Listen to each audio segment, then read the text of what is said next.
I have noted the number of cases. Indeed, this station should have 2 or 3 judges of the High Court because of the number of even the cases that come on appeal from the Magistrates Court from the entire region. Thank you, Justice Mushemi, for being so understanding, so hardworking, and very humble. Because some people would be screaming every day, but you don't do that. You stoically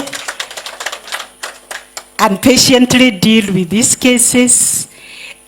We will continue to urge for more money from the government because the problem we have is allocation of resources.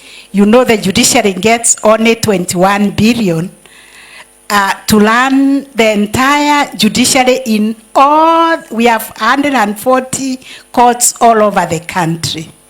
So that budget is not enough for us to employ enough magistrates, employ enough judges, maintain the court infrastructure, and render service. So when you meet the people who make decisions on how to allocate money, please tell them to double the allocation to the judiciary. Then we can be able to have 3 judges in Thika. We can be able to have more magistrates to deal with your cases. The problem is resources to be able to meet the expectations of our people.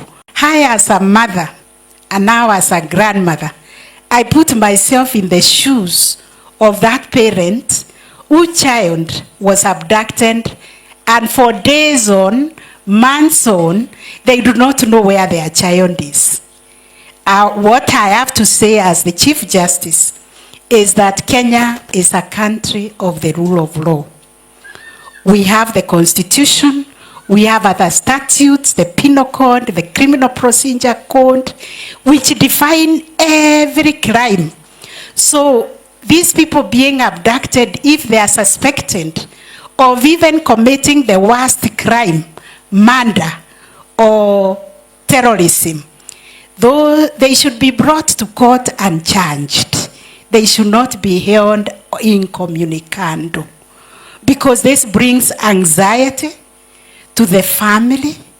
It brings so much trauma even to those who are abducted. So my brother, we are concerned also in the judiciary, and we have had occasion to say, even if you mean to extend time in the courts so that we can take those pleas and deal with those matters, we are ready to do it, and we have always done it, even during time of crisis. During the demonstrations, we extended the court hours to make sure that we processed everything. We all want a country that is peaceful, a country that guarantees the rights of everybody. And that is why we are here on an open dialogue, also to see whether there are specific cases that are causing you anxiety and trauma, and we can be. We have heard also the cry of our parents who are crying because of their children who have been abducted. The many women, girls who have lost their lives in circumstances that nobody can explain, what we are calling femicide. This is a societal problem, especially why would somebody decide to kill another one, cut them in pieces, put them in a gunny bag, and throw them in the dam? What is happening there?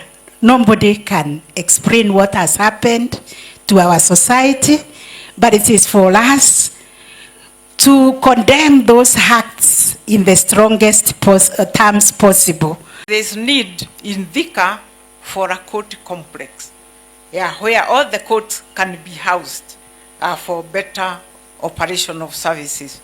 So therefore, members of public, we thank you for attending in big numbers. For the advocates, thank you Mirimo and Geresa for coming.